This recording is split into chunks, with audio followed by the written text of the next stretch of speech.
this is bum house. I know you feel that heat, this is bum house. I know you feel that heat.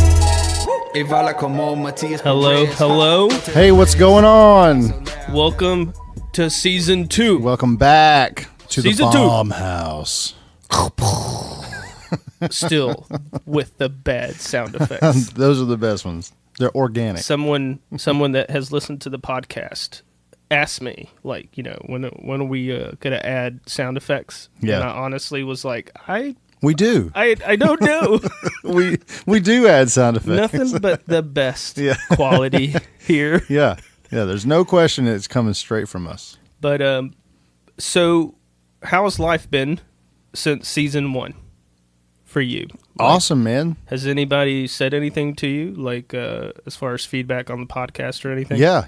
I've actually had a lot of people. That's one of the most surprising things to me. Not that I thought that this was going to tank or anything. Well, you never know. You don't know, and it's not just, hey, cool that you're doing a podcast. You know, they're actually saying, I am super glad that you talked about this, or you had this person in to talk about that. I had a very similar situation. I was actually at lunch at Mount Burrito. Heck yeah. Yeah. and somebody pulled me aside and really encouraged me, and said we really needed something like this, for our area. And even out to my Elevation church friends, a lot of my friends out there have been listening, and I'm getting very good feedback. Yeah. So we do appreciate it. I think today our Facebook hit 400 likes. Yes, 400. That's a huge thing. Yeah. And I do like goals, right? Yeah. It's not like, oh my God, we have to be driven by goals. However, in my mind, I was really hoping we would hit 1,000 listens. Mm-hmm. And it's safe to say we hit 1,000 listens this past week as well between all of our platforms. Yeah. And for some self-promotion, we are, we're on SoundCloud, we're on iTunes, we're on, what's the Caster app you like to use? Pocket Cast. Yeah, we're on Pocket Cast, we're on Podbean, YouTube, and between all of our platforms, we've hit 1,000 listens, man. Easily. It's been very fun to watch that number grow every week. Yeah. And we do appreciate it. And we're seeing each episode have lots more than the last one. So, so people, those of you that are talking about the podcast and letting people know what's going on, thanks. Word of mouth really helps. And please continue more feedback to us. It really does matter.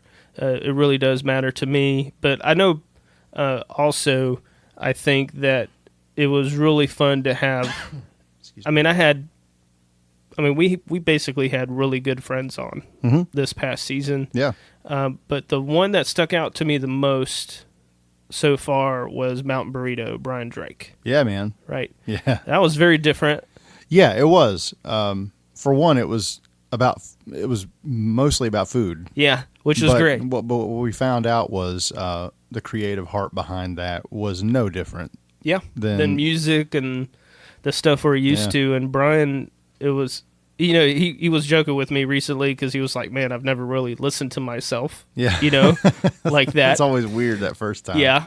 But I know he really liked that episode, and it was funny. I saw some friends of mine from Hickory a few weeks ago again, and they were like, man, we listened to that episode, and we had to come grab a burrito. Yeah. I was like, heck yeah, That's man. fantastic, man. I thought that was good, but there was some definitely neat things, and but I can tell you, man, it has been hectic. Really since 2 weeks before Easter. Yeah. It has been nuts for me. How has it been for you? Oh, absolutely crazy. We had just the slightest lull. My wife and I have our small businesses. Yeah, I know you guys have been. Lull but there. you guys have been doing a lot of shows recently, right? Picked up a few like larger trade shows, and we're trying to gradually get larger. You're doing Ruddy Man products. Yep. And her products, right? Yeah. She does word art. Yeah. Yeah, my wife has bought some of that stuff. Yeah, there for a little while, just like any other business, it felt like it was ebbing too much. Well, it's with seasons, I yeah, think. Yeah, but then we got slammed, and now I'm preparing for Christmas already. Yeah, you got to. So you got to. Yeah, same. Like, it's been really, my studio schedule, it stays nonstop. There's never really a down time for me. It's just about managing my time and time with my family and make sure I don't have a nervous breakdown. That's basically my goal. Because if I didn't, I would, if there were 9 days in a week, I would just work 9 days a week. Sure. Yeah. But I've gotten a lot better about managing my time over the last couple of years. I think in the past I would have struggled this time of year. I think when you're married to a teacher, like we are, there's a crunch time. There is. At the end of the school year, and we've been feeling that.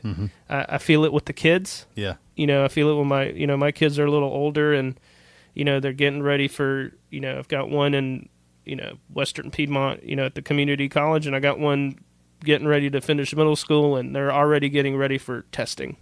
Wow. It's stressful.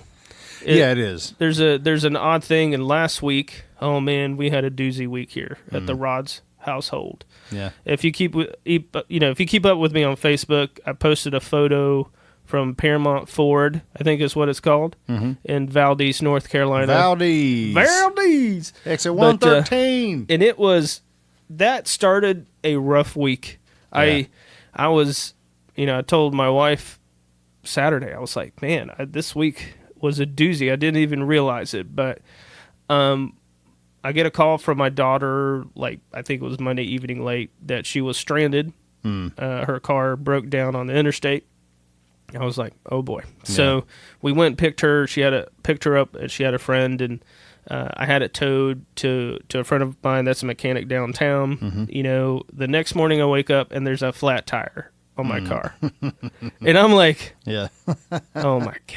It's just, I was like, are you serious? And Gabe's like, I take my son to school. I was like, all right, I jumped in my wife's car, took him to school, came right back. My wife got her car, went to work, and I just took my car up to the gas station, got enough air to take it to the dealership. So I get to the dealership to get them to fix my tire and to get the oil changed, all that good stuff. Right when I'm telling the mechanic what's going on, with my tire, I get a call on my cell phone, and it's the mechanic from downtown, and he's like, so, hey, your daughter's car is dead. Completely dead. Oh, no. Engine shot, done. It had it was her first real car. It was a beater-upper, Yeah. And I was like, that one hurt. Yeah. That one hurt, because we've been really careful about not trying to take on a lot of debt, and we're not rich people, man. We're like, it's a struggle. It really is. I always tell my wife, I'm like, I feel like some years we get ahead of it sometimes, and then sometimes it just we can't, and it sort of weighs on. It bothers me sometimes. It really does bother me sometimes. Right. I do let it affect me. Because I think my problem is I think too far down the road. Sure. Right? Sure, yeah. And for my kids, I just want them to be so careful about debt, and I want them to have freedom to do what they want to do. Yeah. Yeah. And I think being as debt-free as possible is the key to that. Yeah. So long story short, while I'm at the dealership, I run into a sales guy there. I'm like, all right, man, here's our budget. Our budget was sub $12,000. It had to be a very, very affordable payment for us.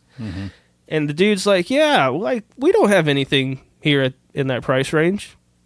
I'm like, what? There's we had no cars here in that price range. I was like, oh boy. So I go on to another dealership in Morganton, and they had a couple of cars in that price range. And, I'm just thinking safety, and I'm thinking price, and I'm thinking price, and I'm thinking price, and more price. And the sales guy... What's cheap and won't kill my kid? I don't want to say the name of the dealership that I went to, the second one I went to. Yeah. But this dude, man... I was there a year ago because I had to buy something, a vehicle for my wife, because we had an accident in the family. And this guy was like, yeah... My wife told me I needed to bring home this car. This was last year. He was like, yeah, she told me she wanted this car. This is a good car. So I run into the same guy again. and he does not remember who I am. So he's looking at this Toyota Camry. Yeah. Right? It's like, I don't know, a 2013, 2014. And he goes, yeah, man. My wife said this is her favorite car. Oh, he's got the same shtick every time. Oh, man. She wants me to bring over this car, but I said I can't buy another car. Oh, and I think man. I've totaled this car 2 times. It's a safe car. Oh, boy. And I was like, I'm just not prepared for this. Like, my filter for that, I just didn't have any. And then a friend of mine recommended me the Ford place off of in Valdez. So I went there, and man, they had like 13 cars in the price range. They had a bunch of options. Andy was my sales guy, and it was so easy. Yeah. Like it was great. Mm-hmm. You know, we found something that worked. You know, and it was just, you know, it was a long day, man. Like it was a long day, and on top of that, like, you know, it was, you know, as a parent, you know, you want to make sure your kid's safe, you know, in a vehicle. It's pretty stressful. If you're not a parent yet, you will. You do not want your kid on the side of a road. No, it's sort of like the worst. It's a bad thing. Yeah. So we got that all worked out, and I was like, okay, we're made it. We made it through somewhat of this week, you know, and we took it on the chin a little bit. You know, we took on a little bit of debt, but we'll try to get rid of that as soon as possible and move on. But I know we don't have to worry about it anymore. You know, she's in they got us into a Ford Fusion, very well rated car, safety wise, and it's very nice. Like, sort of jealous, to be honest. I was like, in fact, Tori had wisdom teeth. Her wisdom teeth pulled out Friday, and I drove her car all weekend. Yeah. I was like, I'm going to drive your car. This She's is like, a dream. So she, you know, those videos of, you know, kids that are high from the drugs. We're not going to post any videos because I asked my wife from the not dental to. drugs. But dude, we have some funny video footage of her she is high as a kite, man. Yeah, man. She cries. She cried about Post Malone. She's like, oh my gosh. I believe that's going to be one of this episode's quotes. She cried about Post Malone. She cried about it. And she said she loved her doctor. They put her in the wheelchair, and she started going, wee, wee. You know, like, I cannot see that. That's what's great about that It stuff. was, you know, getting, and that's a whole process too, Bo. That is very expensive to get that done. And the cost is from the anesthetic. Oh, yeah, right? sure. Like they use, and I think they use the stuff that like basically killed, like what Michael Jackson got addicted to. I think it's called propanol. I'm not sure. Okay. So I was like, in the back of my mind, I was nervous. Tyson took her. I had some studio stuff. You know, I had to take care of Gabe that day. I was in the studio. I called her. But it was, I mean, they were out of there quick. But, man, she sent me those videos, man. And it's just some funny videos. I think we watched them all day. Yeah. Yeah. So whenever your kids have wisdom teeth pulled out, have your phone. have your video. ready. Yeah, have it ready. And we had a lot of laughs at the expense of my kid on drugs. So, I mean, there you go. That's the way our It weekend. helped your week out. It did, and it was pretty funny. And then to cap off this week, and this is going to lead off into a long rant about a guitar. Oh, no. Okay. Uh-oh. So there's a guitar that was announced by Paul Reed Smith. It's a John Mayer model, John Mayer Strat for Paul Reed Smith. So for you guys that are not guitar players or you're married to a guitar player, musician, you may know some of this, but just to explain to you, obviously John Mayer is a very popular artist and he's a great guitar player. Yeah. Even though I did not love his first couple of records, when he started doing his John Mayer trio stuff, which is just him, a bass player, and a drummer, and they're all A-list musicians, it was really refreshing to listen to somebody that seemingly came from the pop acoustic world and then go into the electric world. I think he was hiding that stuff the whole time. Dude, he totally was. Yeah. He totally was, and I don't listen to a lot of pop radio. Yeah. And the songs that I heard, I just thought he sounded like a poppy Dave Matthews. Yeah. Right? That's what I first thought. Yeah, I was like, well, this is okay. It was okay. And then I saw the trio stuff. Yeah. I was just like, oh. Yeah. Cat's got chops. Yeah, he does. He can, he can write a ballad, but he can play the guitar. And he won me over so much. I went back and listened to the other records, and I've been a big fan since. Yeah. So anyway, he designed some guitars for Fender. Fender is a guitar company, okay, and they're considered the icon of the electric guitar. Right. The Stratocaster, the Telecaster is considered a staple of modern guitar. Every guitar you see was originated from some sort of a Fender guitar, pretty much at some point. There's different models that exist out there, but the Tele and the Fender Strat are just icons. It's really a neat thing to research. So, long story short, John Mayer had a few signature guitars for Fender.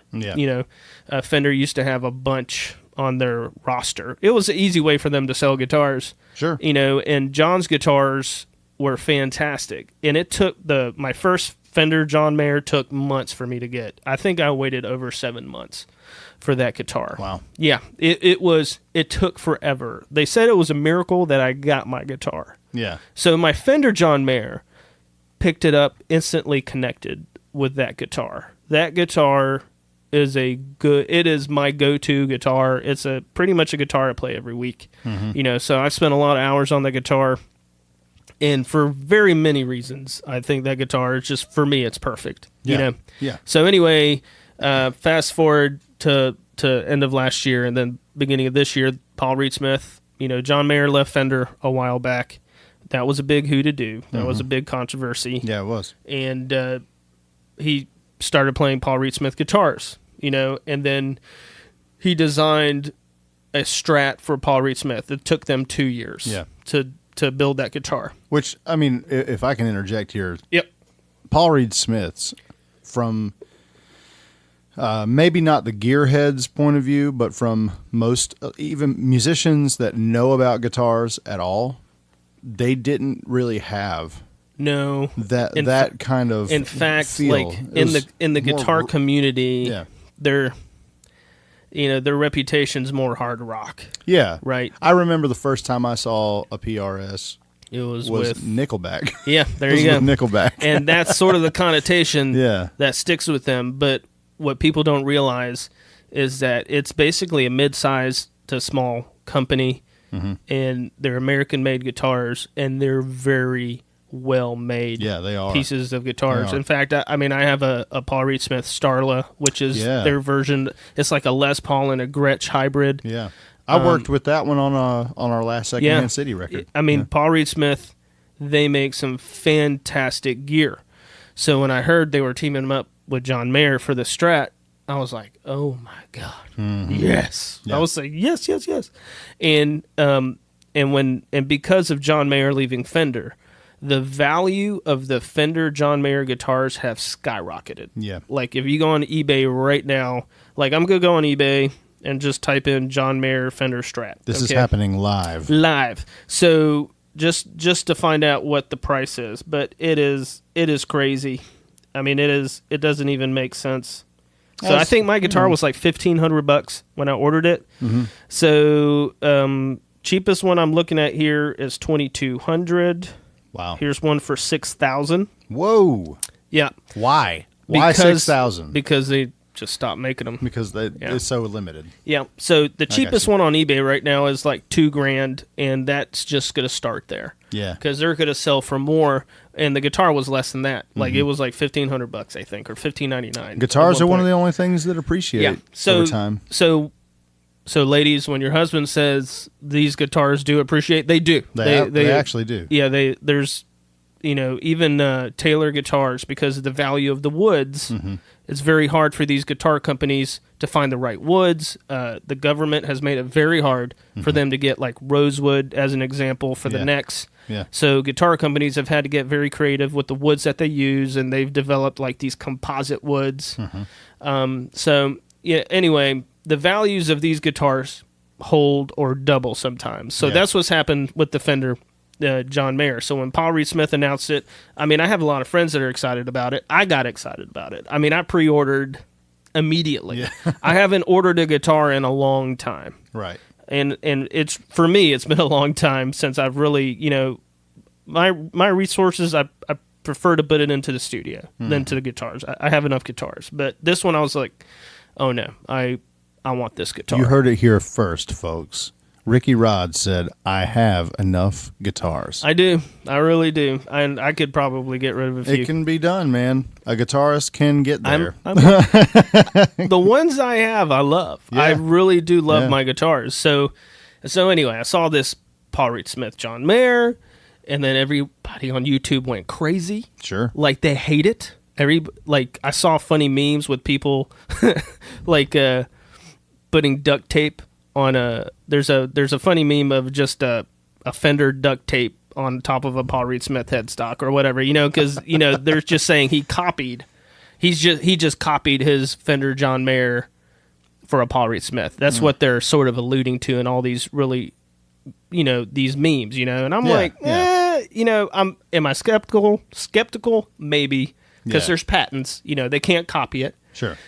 But I'm like, I trust John. Like, I really do. I think, he's not trying to build a guitar that's going to be $6,000. He wants everybody to buy his guitars. Right. Yeah. And it took him 2 years. They spent 2 years. So I was jacked. Yeah. I have been waiting for this guitar forever. And then it shipped. It shipped Thursday, and then I got a notification it was in Hickory Saturday. So I went and picked it up Saturday. Yeah. So I was really excited. And, dude, the action on that guitar is like doo-doo butts. I was so mad. I was so mad. Like disappointed. Yeah. Instantly. Yeah. Did not connect with the guitar at all. Wow. Like I really got upset because I'm like, man. Well, sure. But it was, and it's really weird. Like, when you connect with an instrument, for me, I mean, there's got to be a vibe to it. I know it sounds like hocus pocus, right? But I have friends of mine that love cars. They get really, they get into a lot of different things, But a guitar is something, man, like... it's Harry Potter's wand. It is, man. And there's just... and the beauty of these instruments is they don't have to be $7,000. They don't have to be a $4,700 Elliot guitar for you to connect with it. Nope. It could be a $500 guitar. It could be a whatever price. It doesn't matter. Yeah. One of my favorite things about being a musician is looking at musicians that use gear that's outside of the norm and it works for them. Yeah. Like Jack White, for example. Man, that guy plays crazy riffs and crazy gear. And he sounds great, Yeah. And if I played through it, I don't think it would sound that great, Sure. But that's the beauty of doing what we do. Yeah.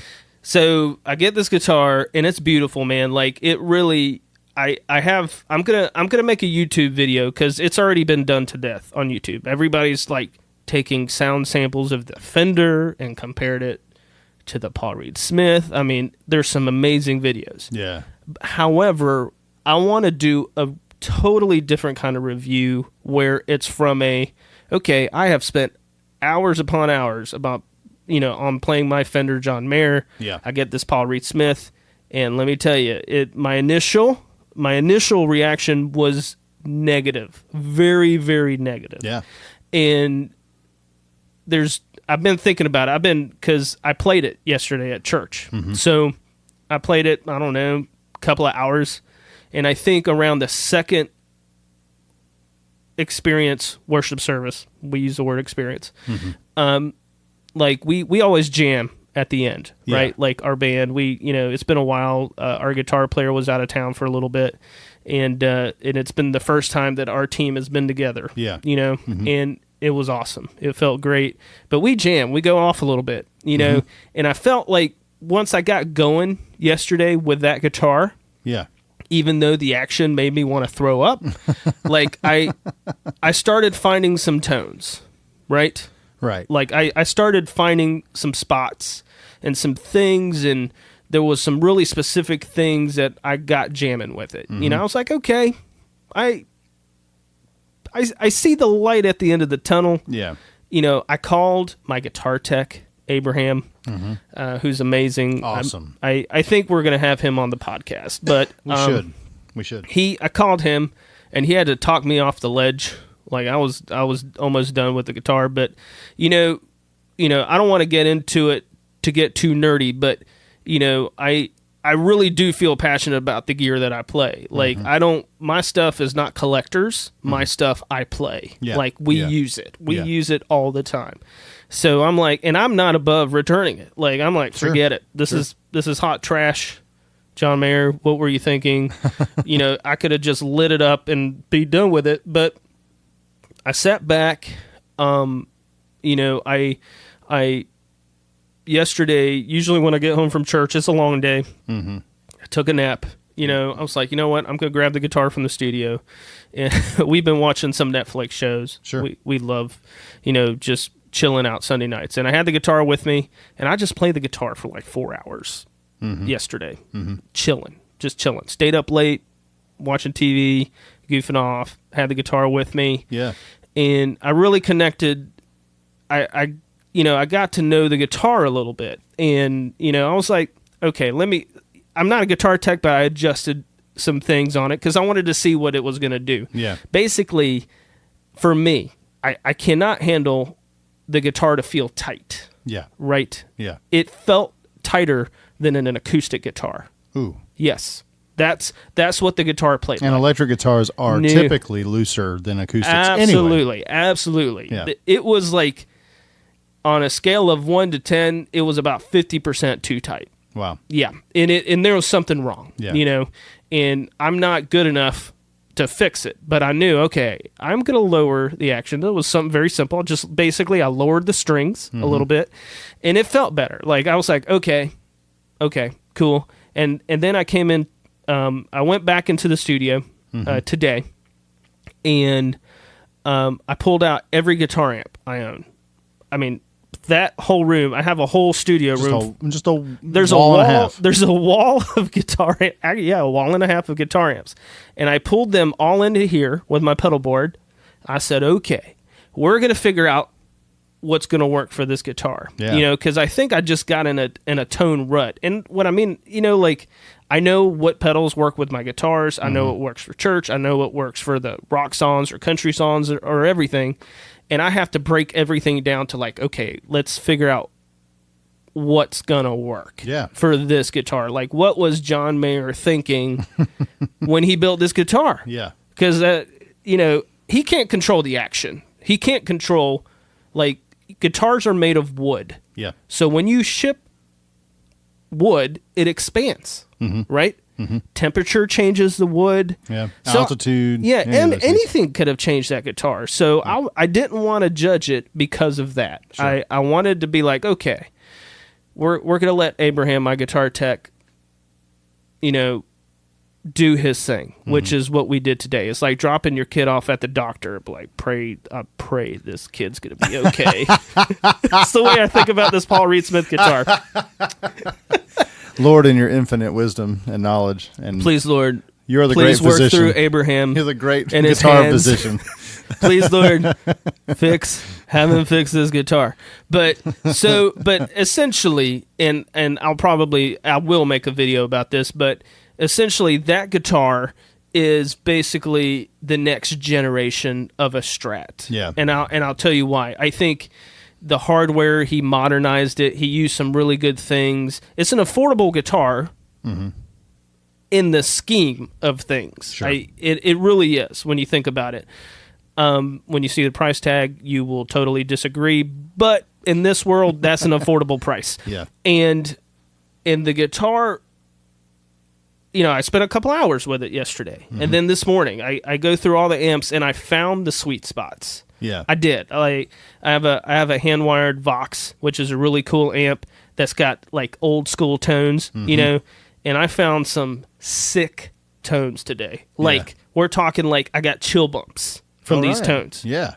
Very switchfoot kind of tones, which is like a very their tones are just overdriven, but you can still hear the guitar. If there's anybody out there listening to this podcast because they know me, then they're just like, yes, let us hear the guitar. If you haven't listened to Switchfoot, oh man, let me urge you, go listen to Switchfoot. Yeah. They're an amazing band, but the reason I like that band is they've never hidden their guitars. Never.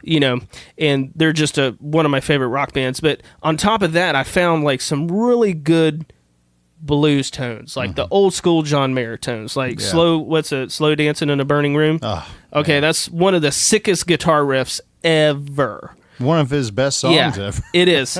And that's a story I cannot talk about because this is a PG podcast. So I'm kicking that story out of my mind right now. Okay, but that song, Slow Dancing in a Burning Room, right, it's a sick guitar riff, right? So I went into that riff on that guitar. I was like, yo, this is it. Like if we can tweak that guitar and get it where I'm happy with the action, it's a keeper, right? Yeah. It is a keeper, but there's some things about it that he changed. And when I think about it, it's cool. Yeah. Like he could have just made a copy of his Fender guitar. Yeah. He could have just said, just make this. But when did he have that Fender John Mayer? I think the first one was like 2013, 14. Maybe? Okay, so this is where I'm going with this. Most people have a hard time once you like somebody for their music or you like them for their art or whatever it is, we tend to put them into our favorite version of them. And if we know anything about not just John Mayer, anybody, over 4 years, 5 years time, they're going to shift anyway. They're going to change. There's change. I mean, and his musicality has changed. I've gone through that. Yeah, I think so. This guitar's got to be a different monster. Yeah, and a part of that was, hey, I've been playing that Fender John Mayer for so long, I got really attached to it, and it's still one of my favorite guitars, and I'll still play it absolutely. But what it did was, this guitar is very different. I mean, it's lighter. When you take wood out of an instrument, it changes the tone. Oh, absolutely. Big time. Yeah. Like we're talking drastic changes. So it's very comfortable to play. I mean, man, it's light. I had it on me all morning yesterday, and it felt great. It's a very balanced, good feeling guitar. So lighter than a Fender Strat? Significantly. Which means much lighter than a Gibson Les Paul. Yes, it is a very light, playable electric guitar. Yeah. And the other thing I like about it, it's very retro. Like the headstock, they reversed the headstock. Oh, okay. The top of the guitar. So it's got a retro feel, right? And the neck, that's another very controversial thing. Like the radius of the neck, which we're not going to get into. The neck feels fantastic. Like it is a good feeling guitar, but it feels modern, right? Yeah. When I play Elliot Guitars, they feel classic, right? Yeah. They feel very timeless. This is not that. And we got to get into Elliot one day. One day. That's another local. I don't know if I could ever get Andy here. No, he's too busy working on guitars. Maybe one day. I'd love. I think I maybe could convince him to come. Just talking about Western North Carolina, and it's born some of the for y'all that don't know, beautiful guitars. If you Google Elliot Guitars, we have a guitar maker in this area that is just making some fantastic instruments. He's based out of the boondocks. If you watch anything, if you watch anything, I know the guitar player from Switchfoot plays them. There's some Sheryl Crow's guitar player plays them. Elevation Worship, they're all over our team. Fantastic guitars, but those guitars look like hot rod guitar, Yeah. like hot rod cars. Yeah. And they're very classic and they're very timeless. And the Paul Reed Smith Mayer is just not. It's a modern guitar. It's today. Yeah, it is today. And there's some things that I'm going to really dive into regarding it, but overall, like, I couldn't get past like how bad it felt to play. I was so mad. I was like, son of a gun. So here, I talked to Abraham. I called all my friends. And I even posted some videos. I posted some videos this morning. On my Instagram. I was like, all right, let's tear through some tones. And I started finding some things, and it's a journey. Yeah, Jimmy. It really is a journey, and I had to decide. Okay, do I want to just stick with what I got? Or do I want to try to change things up? Yeah. And I'm going to change things up. Sure. I ordered some new overdrive pedals this week. I'm going to, I'm looking at some Fender Deluxe amps and some different things. And I'm like, you know what? I'm going to go with this. Yeah. It's a very different thing for me. Yeah. But it's a good flavor. Yeah. And what I love about what you just said is that for all the guitarists out there, you're getting them jacked because they're like, new guitar means new pedals and new amp. And for all the guitarists' wives or guitarist husbands, they're going, oh no, a guitar means way more than just a guitar. It does, but man, I just, my initial reaction was just so negative. Yeah. And it's a beautiful, beautiful instrument, but I didn't want to I'm not going to force myself to keep something I'm not going to play. Sure. Sure. But I sat down with Abraham today for I think I went to his new spot downtown. It's beautiful, by the way. It is. I think it's I don't know how long he's been there, but I was there for about an hour and a half. And the joke is he's my closest Hispanic friend. He's Honduran. Yeah. And he really is. We are just we're really close friends, but we sat down, we plugged it into a Fender Deluxe amp. And we just played guitar for like an hour. Yeah. Talked about Strats and talked about he's insane about those guitars. Oh, sure. He is me times 10 because he knows every nook and cranny of every year and how those things work. Yep. And I showed him the issue, and he was just like, "Yeah, man, I can fix this." Yeah. Yeah. And God, it made me feel so much better. Like I left going, thank God for him. Like literally, I would have been stuck. Yeah. He was a godsend, but I get that crazy. I literally went crazy over that guitar. Yeah, because I was so mad. And I didn't even want to take it Sunday morning. But I was like, no, I'm going to take it. I'm going to figure this out. Put it through its paces, man. Yeah, I'm going to figure this out. And so, the journey's still, I'm 100% sure he can fix it, get it going. It was just a shock to my system. Yeah. Right? Yeah. It was a shock to my system, and I was like, okay, we're going to get through this. So well, whenever you see me talking about a YouTube video for this guitar, I'm going to go into depth. Yeah, I was about to say, like, anybody who's listening who's actually interested in listening to the guitar itself. There is definitely a sonic character that it's really unique, man. It's good, and I'm really excited about explaining to people why it's so unique, because you can go on YouTube and listen to samples all day.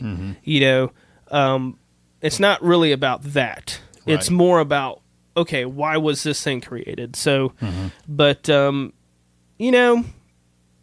it's just a change up. Just changing things up, and I'm excited about it. Yeah, you have to change things up from time to time. But so let's move this conversation back to the future. The future. The future. The future. Isn't that a rap star? Future. Isn't he called Future? I don't know.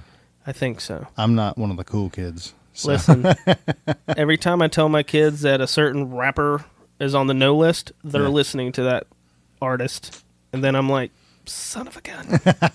Post Malone made that list. Post Malone. Now my daughter's crying about him. Yeah. Little Uzi or whatever the crap that kid's name is. I don't know. I can't. Little Xan. Little, I don't know. I just saw Ninja, we Fortnite player. We get it with the Lils. The Lils. It's all the SoundCloud dudes. Yeah. Every one of them Lil something. So I don't know. We may have I think we're going to have a hip hop guest on this season. Yeah. I think we've got that worked out. BJ, Billy James, who did Billy James, who did the intro, did the theme music. He's going to be on. And he knows a lot more about that game than I do. Oh yeah. But I think we're gonna make some changes this season, right, Jimmy? We're gonna try some new things. We're gonna have significantly more episodes. Yep, I think our goal is going to be 10. Yeah. Right? So we're going from 6 to 10. So we're pulling a Game of Thrones here. Oh, yes. Because, I showed that text to my wife. They started with 6, and then they went to 10. Jimmy compares everything to Game of Thrones, apparently. By the way, when's the final season of Game of Thrones? Is that this year? It's next year, man. And I would be sad. Okay. I am sad. All right. But I'm trying to fill my... Did you read those books? No, I didn't. I'm one of the losers that doesn't. You just watched the show? I just watched the show. The last 2 seasons, I think, have been basically just fan fiction. Well, it's not, They're actually based on... They passed the books. Transcripts. Yeah, they passed the books. So... And thank God they passed the books, because the last one I read... Yeah. That's me throwing up. Dude, I've read all those books, and he can be tough. He gets long-winded sometimes. Yeah. But the shows, woo! Yeah. Man, that's a that might be an episode, but I don't know how we do it without spoiling everything for anybody. Can't. I don't want to spoil anything. But anyway, just so y'all know, everything in Jimmy's mind compares to Game of Thrones. Maybe sometimes we're doing 10 episodes. 10 episodes. We're just like Game of Thrones because of Game of Thrones. So just remember that, y'all. Yeah. Actually, we just have we had so many more people that we wanted to pull into this thing. And maybe branch out beyond just ministry, music, and food. We're definitely going to branch out this season. We're going to do. I may surprise you with this, Jimmy, but I think we're probably going to have my wife on one episode. Oh yeah, yeah. I think she has a great story. That I want people to hear about. And there's a few other things that me and my wife have kicked around talking about. Different things, but I think she's going to be on an episode. We've got a local pastor, Kevin Purcell, I met him randomly talking about tech stuff. He used to write for a technology blog, but he happens to pastor, I think it's High Peak Baptist, right, in Drexel. So he'll be on this season. Yes, great guy, and I've gotten to know his family over the years, and that episode is going to be good because, number one, it's different. He pastors a different style church. Right? It's a more traditional Baptist church, which I'm cool. I think it's great. They're meeting a need in their community. And on top of that, he is the most knowledgeable technology person that I know. That's a fun dichotomy there. Every time I see him, I think he has 2 phones at all times. It's crazy. He's got an Android and he's got an iPhone, and then he's got all sorts of stuff. So that episode would be cool because we've got somebody from the Drexel community, which is close to our area. We could talk about him, and we'll probably have a really cool technology discussion. Oh yeah. Right? Yeah. So there's going to be some fun stuff on that episode. And then, I don't know, have you guys ever heard of a band called Hootie and the Blowfish? Hootie the Blowfish. Hootie and the Blowfish? And the Blowfish? I don't know. Every time I think of that band, the only thing I can think of, I don't know where you. Every and Dan Marino, baby. And Dan Marino. When I saw Dan Marino in that video, these guys have made it. I was like, oh my God. This is my favorite band. Perfect band. So, yeah, man. anyway, one of the members of their management team, because when you're that big, you don't have just one guy. You got they've got like an army of people. But, sure. He happens to live in Charlotte, and Chip has become a good friend of mine over the years, and he's got excellent knowledge in the music industry. Yeah. And what makes him unique, he's been on both sides. He's been on the Christian side and the mainstream side. Yeah, like he's the manager for the advice, right? Or was the manager for the advice? He's a close friend. He's going to provide good insight, and on top of that, if you're an indie artist, right? He's doing some really cool stuff on Facebook now. And yeah, I've seen his ads. He's doing some good things, and I think from that perspective, this could be really fun to have somebody that can give some advice, for that. See what I did there? Yeah. we need to talk about. We need to get those Houston boys on here. I think so. Maybe because that band, that was a band. Talk about they could play. Jeez. Best musicians, man. And for some reason, they were kind enough to open for us once. They were great. Or twice. And they were nice dudes. It was really backwards now that I look They're great. at it. They're great, but They're awesome maybe we people. can get them on. But Matt, Houston, if you ever listen to this, we love you. We love you. Come have a taco and burrito with us. Let's do it. But so he'll be on for an episode, and then we've got some community leaders that are going to be on. I don't want to commit to yet, but they've all agreed to be on. Yep. So we're going to change it up this season for sure. Yeah. And I want to be as diverse as we can. We're going to have some female musician artists on here. We're going to have a little bit of everything. Yeah. And we want everybody's feedback. Yeah. Yep. We want that. This has really opened up my eyes. Just using a platform like this has given me the chance to talk to people that I normally would not run into. And so, especially as somebody who works in a church, it's hard to, I say that, this sounds weird. It's hard to meet people when you're not at church on a church day. You know what I mean? You see your masses then. Or you only see people when you're at Walmart. Or at Walmart. And your kid's like climbing up the third shelf or throwing. In my community, it's at Ingles. So, you all got that Ingles there. We got a grocery store that's basically the one stop for everything. I love our Ingles. But this just... Has your Ingles gotten the Starbucks yet? No. Man. But there's a plan. There's a plan in place. We have gotten alcohol. So what? Okay. Because see, in Morganton, our Starbucks is in an Ingles. And I love that. Yeah. I love that. I love that so much. So I try to split my time between our local coffee shop, The Grind downtown, and then, Starbucks. Want to hang out with the nice people that work there. Exactly. Well, they all know my order. Yeah. Well, it's pretty funny. Yeah. And then I had one a few, I think last week. No, maybe a couple of weeks ago. But one of the guys that works there, he was like, I always order a specific latte. Yeah. Now, when I say this, please don't yell at me, Jimmy or crowd. But I like Splenda. Right? I gotta watch my hips, man. Splenda, artificial sugar. You're gonna die, Ricky. Well, listen, I don't smoke. Rarely, if ever, drink. I don't even remember the last time I had a beer. Yeah. I'm relatively pretty good about what I eat. But Splenda is my vice. Yeah. But I've tried to switch to the half monk fruit, half stevia stuff because it doesn't taste bad. Yeah. So I'm trying. I like split it. My coffee, my latte looks like a science experiment when I make my coffee. Listen, man. Listen. There's a Starbucks in Hickory. Okay.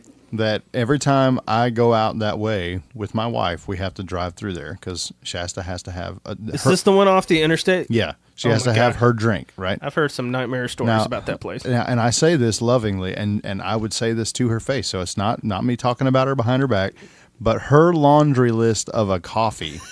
She's picky. Man, she's so picky. And she's got there's about 6 different steps to making this thing. And it even involves steaming some of the sweetener and then adding sweetener. There's a difference, Jimmy. There is a difference. There is a difference. I've found this out. And you know what? And there's also another pet peeve. Young people, listen if you're making our coffees. Don't spit in mine, please. I love y'all. I always try to tip. Yeah. But they don't make it hot enough.